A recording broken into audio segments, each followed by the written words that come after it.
إن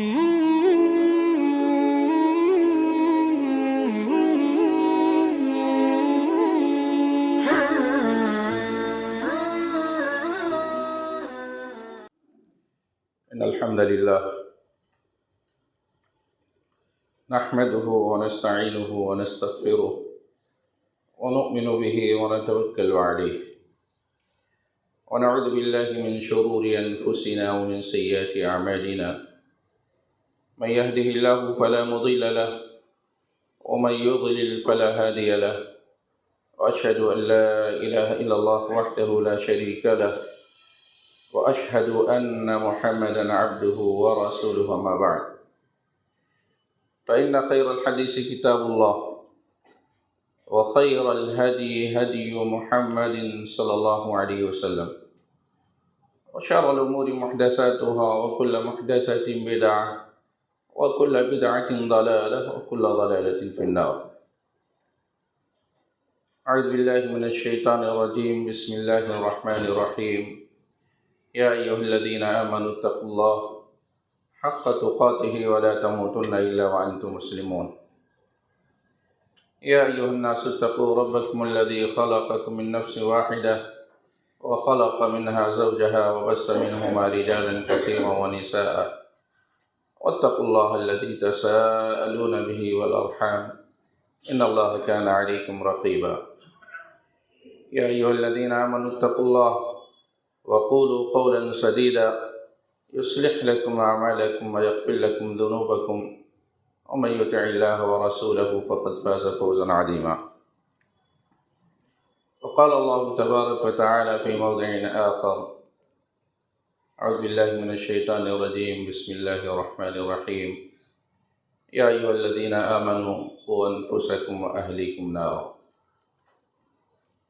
وقال النبي صلى الله عليه وسلم في حديث صحيح رواه البخاري عن عبد الله بن عمر رضي الله عنه أن رسول الله صلى الله عليه وسلم قال: ألا كلكم راع وكلكم مسؤول عن رعيته فالإمام راع وهو مسؤول عن رعيته والرجل راع في أهله وهو مسؤول عن رعيته والمرأة راعية في بيت زوجها وهي مسؤولة عن رعيتها وعبد الرجل راع في مال سيده وهو مسؤول عن رعيته فكلكم راع وكلكم مسؤول عن رعيته رواه البخاري. سامعین کرام، دینی اور ملی بھائیوں، حاضرین جمعہ، بزرگوں، نوجوان دوستوں، عزیز بچوں، پردہ نشین، اسلامی خواتین، ماں اور بہنوں، اللہ رب العزت کے حمد و ثنا، اس کی بڑائی اور کبریائی ہم تمام لوگوں کو کرنی چاہیے. اس اللہ رب العالمین نے ہمیں انسان کے ساتھ ساتھ ایک مسلمان اور مومن بھی بنایا ہے. بعد تمام انبیاء کرام، خصوصاً آخری نبی محمد رسول اللہ صلی اللہ علیہ وسلم پر بے شمار درود و سلام ہو، جنہوں نے انسانوں کو ہدایت کا راستہ اور انسانوں کے لیے سب سے عظیم کامیابی جنت کی طرف لے جانے والے راستے کی طرف رہنمائی فرمائی. حضرات، انسان اس دنیا کے اندر آیا ہے تو ظاہر بات ہے کسی مقصد کے تحت آیا ہے، اور ہر انسان مسئول ہے، ذمہ دار ہے. یہ الگ بات ہے کہ آدمی اپنے اپنے مراتب کے اعتبار سے اس کی ذمہ داریاں چھوٹی اور بڑی ہو سکتی ہیں، لیکن ذمہ داری سے کوئی بھی انسان بچ نہیں سکتا.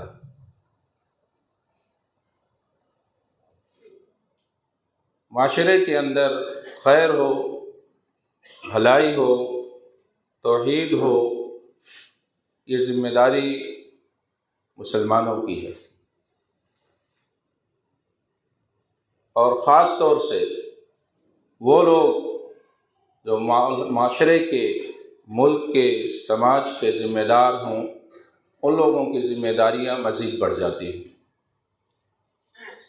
لیکن کم از کم ہر آدمی، ہر مرد، ہر عورت اپنے گھر کے ذمہ دار تو ہے ہی ہے، اور یہ ذمہ داری اللہ تبارک و تعالیٰ نے تفویض کی ہے، اور قرآن کریم میں فرمایا ہے یا ایھا الذین آمنوا قوا انفسکم، اے ایمان والو سب سے پہلے اپنے آپ کو بچاؤ اور پھر اپنے گھر والوں کو، اپنے اہل و عیال کو بھی بچاؤ اس چیز سے، جہنم کی آگ سے۔ گویا خود آدمی اپنے آپ کا جہاں ذمہ دار ہے کہ اپنی اصلاح کرنی ہے، اپنی بھلائی کرنی ہے، اپنے کو سچائی کے راستے پر لے کر چلنا ہے، یہ آدمی کی خود اپنی ذمہ داری اللہ نے دی ہے کہ ہر آدمی کو خود اپنے آپ کو پہلے سدھارنا ہے، اور یہ بہت بڑی ذمہ داری ہے، کیونکہ اپنے آپ کو سدھارنا، اپنی غلطیوں کو دیکھنا، اپنی اصلاح کرنا، یہ سب سے مشکل ترین کام ہے۔ آدمی دوسرے کی غلطیوں کو تو دیکھتا ہے، دوسروں کی اصلاح کی کوشش تو کرتا ہے، دوسروں کی غلطیوں پر طنز و تعریض تو کرتا ہے، لیکن خود اپنی غلطیاں اس کو نظر نہیں آتی۔ یا اگر آدمی اپنے سلسلے میں متنبہ بھی ہو، اس کے اندر اپنے بارے میں بیداری بھی ہو، تب بھی ہر انسان کے ساتھ شیطان لگا ہوا ہے، اور آدمی کا نفس امارہ لگا ہوا ہے جو آدمی کو غلط راستے پر لے جانے کی کوشش کرتا ہے۔ بھلا کون انسان ہے جس کے اندر یہ خواہش نہ ہو کہ ہم کو جنت مل جائے؟ کوئی انسان ہے؟ کوئی بھی ایسا انسان نہیں، اور خاص طور سے کوئی بھی ایسا مسلمان نہیں ہوگا جس کے دل کے اندر یہ آرزو اور تمنا نہ ہو کہ مجھ کو جنت مل جائے اور میں جنت میں چلا جاؤں۔ اور ایک مسلمان کی سب سے بڑی خواہش یہی ہوتی ہے کہ میری آخرت جو ہے سنور جائے اور میرا انجام صحیح ہو، اللہ کے سامنے میں سرخرو اور کامیاب ہو جاؤں، یہ ہر مسلمان کی سب سے بڑی خواہش ہے۔ لیکن اس خواہش کے باوجود انسان بہک جاتا ہے، انسان بھٹک جاتا ہے، خود اپنے آپ کو سدھارنا چاہتا نہیں سدھار پاتا، اور بارہا عزم کرتا ہے، اور عزم کرنے کے باوجود اس کے عزائم ٹوٹ جاتے ہیں۔ بارہا انسان توبہ کرتا ہے، توبہ کرنے کے باوجود بھی بہت بار اس کی توبہ ٹوٹ جاتی ہے۔ توبہ توبہ میری توبہ بھی کوئی توبہ ہے، ٹوٹ جائے جو نہ ہر بار کہاں سے لاؤں۔ تو انسان کی جو سب سے پہلی ذمہ داری ہے کہ اپنے آپ کو سدھارے، اپنی اصلاح کرے، اپنے آپ کو اللہ سے راضی کر لے۔ دو چیز ہے، ہر مسلمان کے اندر ایک چیز ہونا چاہیے کہ اپنے آپ کو اللہ سے راضی کر لے۔ یہ جملہ سننے میں شاید معمولی لگتا ہو، لیکن عملی طور پر بہت مشکل کام کہ یہ ہر مسلمان اپنے آپ کو اللہ سے راضی کر لے، یعنی اللہ سے راضی ہو جائے۔ اللہ سے راضی ہونے کا مطلب یہ ہے کہ اللہ کے ہر فیصلے پر راضی برضا ہو، اللہ کا جو بھی فیصلہ اس پر راضی ہو۔ اور جب انسان اللہ سے راضی ہو جاتا ہے، پھر اپنی زندگی کے اندر اللہ سے شکوہ شکایت نہیں کرتا ہے، ناشکری اس کی زندگی میں پیدا نہیں ہوتی۔ تو سب سے پہلے انسان کو چاہیے کہ اللہ سے راضی ہو جائے، اور دوسری کوشش کیا کرے کہ اللہ اس سے راضی ہو جائے۔ پہلے اپنی کوشش کرو کہ میں اللہ سے راضی ہو جاؤں، اور پھر یہ کوشش کرے کہ میرا رب، میرا اللہ مجھ سے راضی ہو جائے۔ جب یہ تڑپ ہوگی، جب یہ جذبہ ہوگا اور یہ خواہش ہوگی کہ مجھ کو اللہ سے راضی رہنا، تو زندگی میں ناشکری نہیں آئے گی۔ ہر حال میں بندہ خوش ہوگا، ہر حال میں بندہ اللہ کا شکر گزار ہوگا۔ لیکن جب اللہ سے راضی نہیں ہوگا تو ناشکری ہوگی، شکوہ، شکایات، بہت ساری چیزوں پر کہ اللہ کو میرے ساتھ یہی فیصلہ کرنا تھا، بہت سارے خیالات ہیں۔ تو اپنے آپ کو اللہ سے راضی کرنا، پھر یہ کوشش کرنا کہ اللہ سے مجھ سے راضی ہو جائے۔ رضی اللہ عنہم ورضوا عنہ۔ صحابہ کا معاملہ ایک طرفہ نہیں تھا۔ اللہ نے جو بیان کیا قرآن کریم میں، رضی اللہ عنہم ورضوا عنہ، اللہ بھی ان سے راضی تھا اور صحابہ بھی اللہ سے راضی تھے۔ گویا دونوں چیز ہونا چاہیے، ہم بھی اللہ سے راضی ہوں اور کوشش کریں ہمارا اللہ بھی ہم سے راضی ہو جائے۔ یہ اگر ہماری کوشش رہے گی تو انشاءاللہ یہ کامیابی کی کلید اور کنجی ہے۔ انسان بارہا سوچتا ہے کہ میں اچھائی پہ رہوں، لیکن کیا ہوتا ہے کہ کبھی کبھی آدمی خود اپنے آپ کو سدھارنے میں ناکام رہتا ہے، اپنے آپ کو سدھارنے میں آدمی ناکام رہتا ہے، اور کبھی اپنی ذات سے بھی غصہ ہوتا ہے، خود سے غصہ ہوتا ہے، خود سے بھی کبھی آدمی ناراض ہوتا ہے کہ میں جو چاہ رہا ہوں، جیسا بننا چاہ رہا ہوں ویسا بن نہیں پا رہا ہوں، اور مجھ کو ویسا بننا چاہیے۔ تو گویا کہ آدمی اپنے آپ کو حقیقی طور پر جس طرح سدھارنا چاہیے اس طرح نہیں سدھار پا رہا، اپنے سے راضی نہیں۔ اس کا مطلب یہ کہ جب آدمی خود سے نہیں آدمی راضی ہو پا رہا ہے تو 100% دوسروں سے کیسے راضی ہو سکتا ہے؟ اس لیے بہت زیادہ دوسروں پر نقد، دوسروں پر تنقید، دوسروں کی طرف دیکھنا نہیں چاہیے، بلکہ اپنی طرف دیکھو۔ ہم کیا ہیں؟ اگر آدمی اپنے گناہوں کو دیکھے، اگر آدمی اپنی غلطیوں کو دیکھے، اگر آدمی اپنی لغزشوں کو دیکھے، آدمی اپنی ٹھوکروں کو دیکھے، اس کے پاس فرصت نہیں ملے گی کہ دوسروں کی غلطیوں کو دیکھے، دوسروں پر نقد اور تنقید کرے، اس کو فرصت نہیں ملے گی۔ تو اللہ نے کہا یا ایھا الذین آمنوا قوا انفسکم۔ گویا پہلی جو ذمہ داری ہے وہ یہ ہے کہ آدمی اپنی اصلاح کرے، اپنا سدھار کرے، اپنے کو اچھا بنانے کی کوشش کرے، اپنے کو نیک اور صالح بنانے کی کوشش کرے، اور اپنے آپ کو معاشرے کے لیے بھی صالح بنانے کی کوشش کرے کہ اس کے ذریعے معاشرے کا بھلا ہو، سماج کا بھلا ہو، لوگوں کا بھلا ہو۔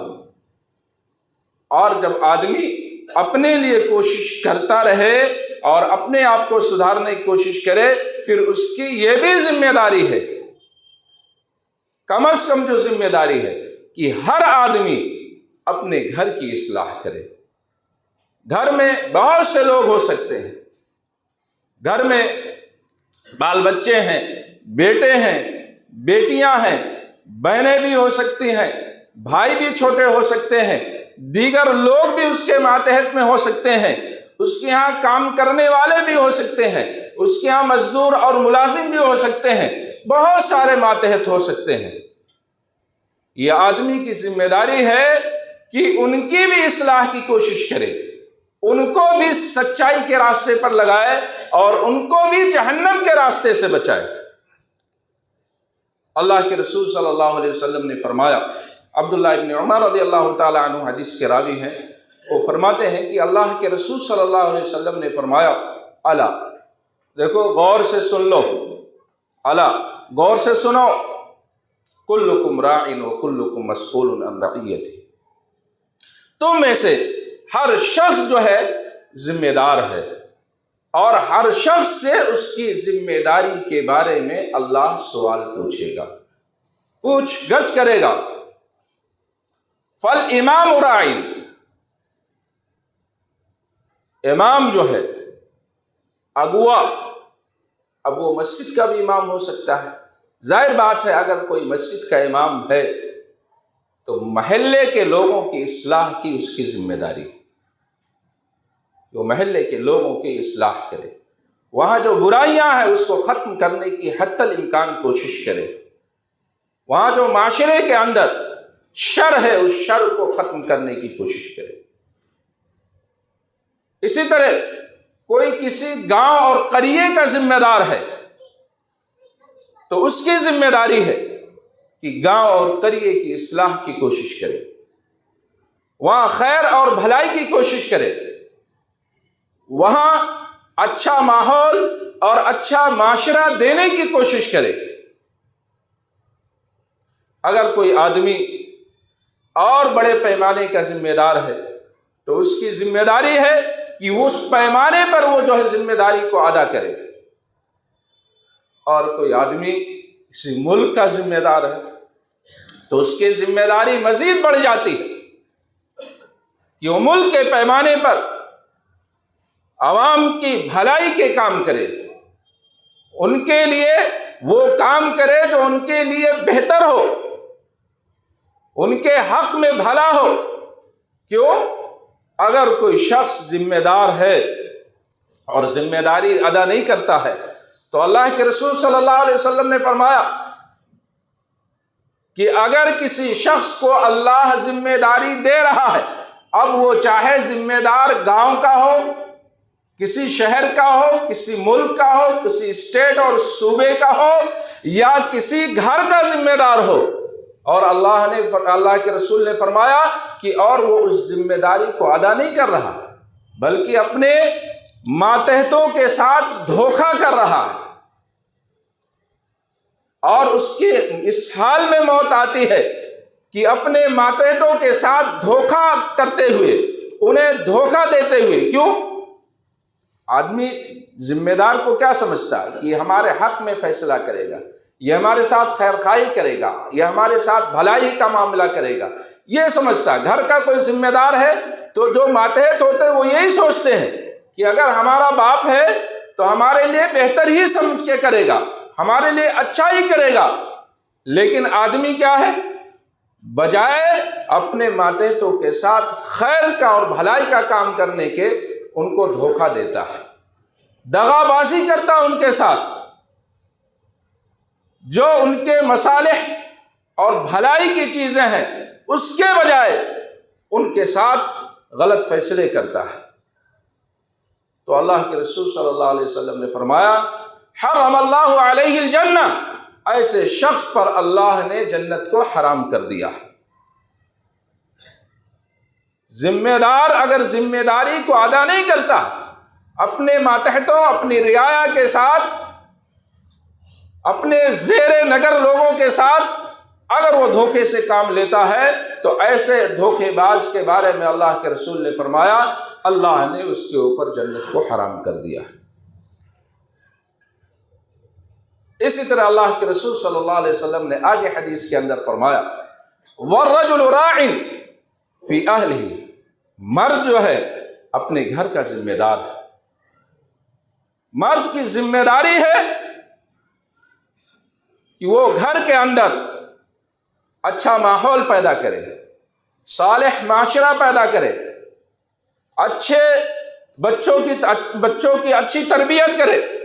اگر اس کے گھر میں اس کے چھوٹے بھائی ہیں، اس کی بہنیں ہیں، ان کی بھی بہتر تربیت کرے، گھر کے اندر ایک دینی ماحول پیدا کرے، اچھا ماحول پیدا کرے، یہ اس کی ذمہ داری ہے۔ اور یہ کب ہوگا؟ جب آدمی کی خود جو ہے اچھا ہوگا۔ مان لیجیے ایک آدمی ہے خود نماز نہیں پڑھتا ہے اور یہ سوچے کہ ہماری اولاد جو ہے نماز پڑھے گی، ہماری اولاد نماز پڑھے گی، خود اپنے ماں باپ کے ساتھ اچھا سلوک نہیں کرتا، یہ سوچے ہماری اولاد ہمارے ساتھ اچھا سلوک کرے گی، یہ کیسے ہو سکتا ہے؟ اللہ کے رسول صلی اللہ علیہ وسلم نے ایک موقع پر فرمایا من لا یرحم لا یرحم، من لا یرحم لا یرحم۔ واقعہ ہے، حضرت ابو ہریرہ رضی اللہ تعالیٰ عنہ فرماتے ہیں کہ ایک مجلس میں اللہ کے رسول صلی اللہ علیہ وسلم بیٹھے ہوئے تھے،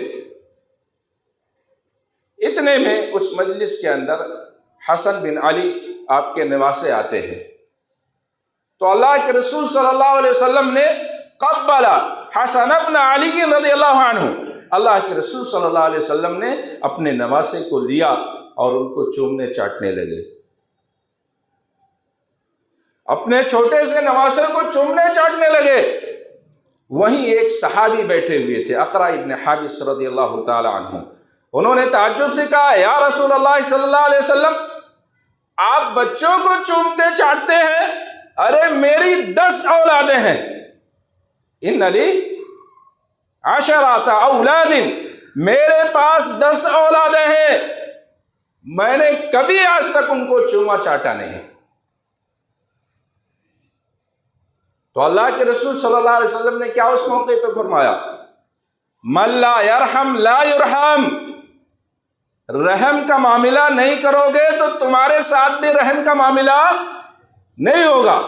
بچوں کے ساتھ رحم کا معاملہ، اپنے بچوں کے ساتھ شفقت کا معاملہ، ان کے ساتھ محبت، اور صرف محبت دل میں نہیں ہونا چاہیے، بچوں کے ساتھ محبت کا اظہار بھی ہونا چاہیے۔ آپ کا عمل ایسا ہو کہ بچوں کو پتہ چلے کہ میرے والدین، میرا باپ، میری ماں مجھ سے واقعی محبت کرتی ہے، وہ ظاہر بھی ہونا چاہیے۔ بہت سے لوگ کے اندر گرم جوشی ہوتی ہے، یعنی وہ کھل کر اپنے جذبات کا اظہار کرتے ہیں، لیکن بہت سے لوگ سرد طبیعت کے مالک ہوتے ہیں، ان کی طبیعت کے اندر سردی اور سختی ہوتی ہے۔ تو طبیعت میں سردی اور سختی نہیں ہونی چاہیے۔ کچھ لوگ کیا کہتے ہیں، ارے میرے بچوں میں آج میرا بچہ جوان ہو گیا، لیکن کیا مجال کہ میرے سامنے کھڑا ہو جائے۔ یہ کمال کی بات نہیں ہے۔ آپ کی اولاد، آپ اپنے اولاد کے ساتھ ایسا معاملہ کرو کہ آپ کی اولاد آپ کو دیکھ کر بھاگے نہیں۔ جب بچہ آپ کو دیکھ کر آپ کا بچہ بھاگنے لگے تو سمجھ جاؤ کہ ہماری تربیت میں کہیں کوتاہی ہو رہی ہے، یا ہماری محبت میں کہیں کمی ہو رہی ہے، یا بچہ ہم کو اپنا خیر خواہ نہیں سمجھ رہا، بلکہ یہ سمجھ رہا ہے کہ یہ آدمی صرف جھڑکنے والا ہے، یہ تو آدمی صرف ڈانٹنے والا ہے، یہ آدمی تو صرف مارنے والا ہے، اس کا ڈنڈا ہمیشہ اٹھا رہتا ہے، یہ تو صرف مار پیٹ پر اور ڈانٹ اور ڈپٹ پر لگا رہتا ہے۔ جب بچے کو یہ احساس ہو جاتا ہے کہ میرا باپ مجھ کو ہر بات پر ڈانٹنے، ڈپٹنے اور جھڑکنے والا ہے، تو بچہ کیا کرتا ہے؟ باپ کو دیکھ کر اس کے اندر اپنائیت کا احساس نہیں ہوتا ہے، دوڑ کے لپکتا نہیں ہے۔ چھوٹا رہے گا تو نہیں جان پاتا ہے 4-5 سال تک، تب تک تو دوڑ کے آتا ہے، لیکن جب تھوڑا بڑا ہوتا ہے اور ڈانٹ ٹپٹ اور ہر بات پر مار اور پیٹ اور جھڑک جب ہوتی ہے تو بچہ کیا کرتا ہے؟ ابا کو دیکھا اس نکڑ پہ تو بھاگ لیا، ادھر سے اس دوسری گلی سے بھاگ لیا۔ اب آپ سمجھ لیجئے کہ میری اولاد میرے ہاتھ سے نکل رہی ہے، میری اولاد میرے ہاتھ سے نکل رہی ہے اب، اور جو چیز اور جو تربیت ہمیں دینی چاہیے تھی، جس شفقت اور محبت کا وہ حقدار تھا، ہم نے وہ شفقت اور محبت اس کو نہیں دی، اس لیے بچہ بھاگ رہا ہے۔ اگر آپ کا بچہ آپ کو اپنا شفیق اور اپنا مشفق سمجھتا تو بھاگتا نہیں۔ آدمی پولیس کو دیکھ کر کیا کرتا ہے؟ دوڑ کے جاتا ہے، حالانکہ پولیس کیا ہے؟ تحفظ کرنے والے، حفاظت کرنے والے، لیکن ان کا ڈنڈا جو اٹھا رہتا ہے نا، لے دنا دن، کہیں بھی لاٹھی چارج ہوا، مار پیٹ، تو آدمی ان کو دیکھ کر بھاگتا ہے۔ وہی احساس جب باپ کے بارے میں ہو جاتا ہے تو پھر جو ہے وہاں معاملہ خراب ہو جاتا ہے۔ اس لیے بچوں کے ساتھ رحمت اور شفقت کا معاملہ کیجیے۔ جب ہم رحم کریں گے تو ہمارے بچے بھی ہمارے ساتھ رحم کریں گے، اور ہم نہیں رحم کریں گے تو ہمارے بچے ہمارے ساتھ کیا رحم کریں۔ اللہ کے رسول صلی اللہ علیہ وسلم نے آگے فرمایا، اگر اللہ نے تم لوگوں کے اندر سے رحمت کو اور شفقت کو لے لیا ہو، میں کیا کر سکتا ہوں؟ تو اے لوگوں، اولاد کے ساتھ رحمت کا معاملہ، شفقت کا معاملہ، اپنائیت کا معاملہ، ان کو احساس ہو کہ یہ جو ہے پولیس کا ڈنڈا اٹھانے والا نہیں ہے، بلکہ شفیق ہے، مشفق ہے، محبت کرنے والا ہے۔ اور ایک بات اور سمجھ لو، بچے سے اگر غلطی ہوئی اور بچہ خوف زدہ ہو گیا، اس کو غلطی کا احساس ہو گیا، تو کبھی مارنا نہیں۔ کیوں؟ جب غلطی کا احساس، بچہ غلط ہو گیا، کچھ ہو گیا، کوئی نقصان ہو گیا، وہ خود ہی چونک گیا، خود ہی ڈر گیا، اس کا مطلب اس کے اندر غلطی کا احساس ہے۔ اور جب پھر آپ سزا دو گے نا تو اس پر سدھرے گا نہیں، ریئیکشن ہوتا ہے، اس پر ریئیکشن ہوتا ہے۔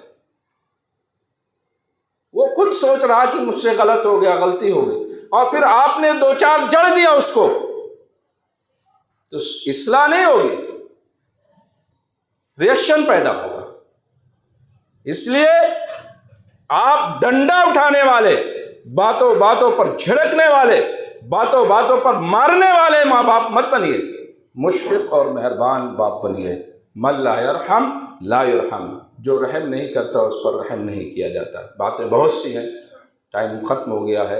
اللہ تبارک و تعالیٰ سے دعا ہے کہ اللہ تبارک و تعالیٰ ہمیں کم از کم جو ہماری ذمہ داری اپنی خود کے اصلاح کی ہے اور اپنے گھر اور بال بچوں کی اصلاح کی ذمہ داری ہے، اللہ تبارک و تعالیٰ ہمیں اس ذمہ داری کو بخوبی ادا کرنے کی توفیق عطا فرما۔